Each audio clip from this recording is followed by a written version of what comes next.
السلام علیکم ورحمۃ اللہ تعالی وبرکاتہ۔ حضرات، پچھلے سبق میں ہم نے موٹی نجاست پاک کرنے کا طریقہ پڑھا۔ آج کے سبق میں ہم پتلی نجاست پاک کرنے کا طریقہ پڑھیں گے۔ تو آئیے سبق شروع کرتے ہیں۔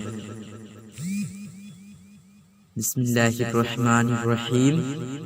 سبق نمبر 21، پتلی نجاست پاک کرنے کا طریقہ۔ سوال نمبر 34، پتلی نجاست پاک کرنے کا طریقہ کیا ہے؟ جواب، نجاست اگر پتلی ہو تو 3 مرتبہ دھونے اور تینوں مرتبہ اچھی طرح نچوڑنے سے پاک ہوگا، یعنی پاک ہو جائے گا۔ نجاست اگر پتلی ہو تو 3 مرتبہ اچھی طرح دھونے اور اچھی طرح نچوڑنے سے پاک ہو جائے گا۔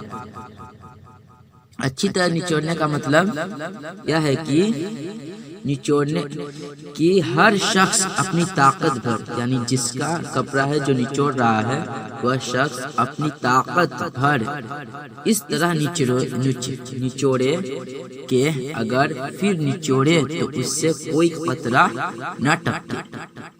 اگر کپڑے کا خیال کر کے اچھی طرح نہیں نچوڑا تو کپڑا پاک نہیں ہوگا۔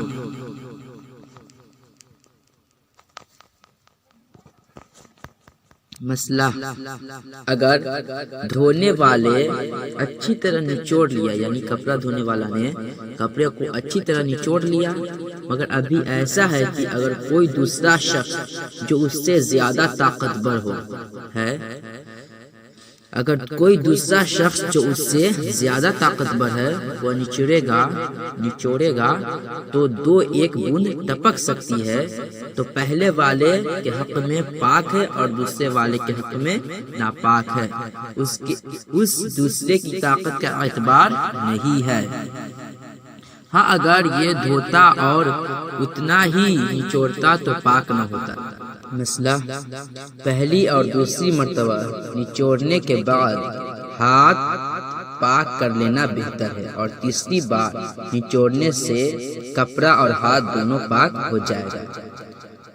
یعنی پہلے مرتبہ جو کپڑا ناپاک رہے گا اس کو نچوڑنے کے بعد پھر ہاتھ کو دھو لیں گے، پھر اس کے بعد دوسری مرتبہ نچوڑنے کے بعد ہاتھ کو دھو لیں گے، اور تیسری مرتبہ نچوڑنے کے بعد ہاتھ دھونے کی ضرورت نہیں، کیونکہ ہاتھ اور کپڑا دونوں پاک ہو گیا۔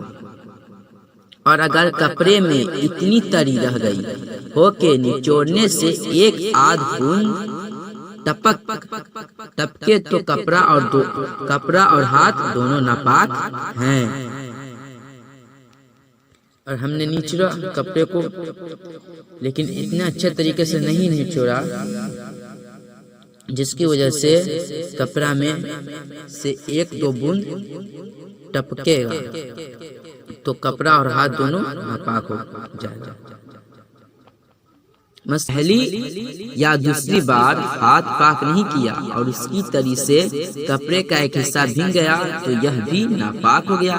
پھر اگر پہلی بار نچوڑنے کے بعد ہاتھ کی تری سے بھیگا ہے، یعنی پہلی بار نچوڑنے کے بعد ہاتھ کی تری سے بھیگا ہے، پہلی بار نچوڑنے کے بعد ہاتھ کی تری سے خیال رکھے گا، پہلی بار نچوڑنے کے بعد ہاتھ کی تری سے بھیگا ہے تو اسے 2 مرتبہ دھونا چاہیے، یعنی اس کو 2 مرتبہ دھوئیں گے اور نچوڑ لیں گے، اور دوسری مرتبہ نچوڑنے کے بعد بھیگا ہے تو 1 مرتبہ دھویا جائے۔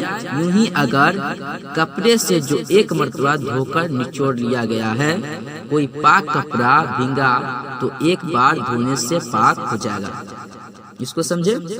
پہلے کیا تھا، ہاتھ کی تری سے بھیگے گا، 1 مرتبہ نچوڑنے کے بعد ہاتھ کی تری سے بھیگا، اور دوسری یہاں پہ ہے کپڑے کی تری سے، یعنی بھیگا ہوا کپڑا جس کو ہم نے نچوڑا، اس کپڑے کی تری سے جس کو ہم نے 1 مرتبہ نچوڑا اور اس کپڑے کی تری سے بھیگ گیا تو جو چیز بھیگا ہے اس کو ایک مرتبہ دھونے سے پاک ہو جائے گا۔ مسئلہ کپڑے کو 3 مرتبہ دھو کر ہر مرتبہ خوب نچوڑ لیا، یعنی کپڑے کو 3 مرتبہ دھو کر ہر مرتبہ خوب اچھی طرح سے نچوڑ لیا ہے کہ اب نچوڑنے سے پانی نہ ٹپکے گا۔ پھر اس کو لٹکا دیا اور اس سے پانی ٹپکا تو یہ پانی پاک ہے، یعنی اس کو پسار دیے سوکھنے کے لیے، لٹکا دیے اور اس سے پانی ٹپکا تو وہ پانی پاک ہے۔ اور اگر خوب نہیں نچوڑا تھا تو یہ پانی ناپاک ہے، اگر خوب اچھے طریقے سے نہیں نچوڑا تھا تو یہ پانی ناپاک ہے۔ مسئلہ دودھ پیتے لڑکے اور لڑکی کا ایک ہی حکم ہے، یعنی ان کا پیشاب کپڑے یا بدن پر لگا تو 3 بار دھونا اور نچوڑنا پڑے گا، تب پاک ہوگا، اور نچوڑنے کا طریقہ بتایا گیا ہے آگے۔ تو مجھے امید ہے کہ آپ اس کو اچھے طریقے سے سمجھ گئے ہوں گے۔ السلام علیکم ورحمۃ اللہ تعالی وبرکاتہ۔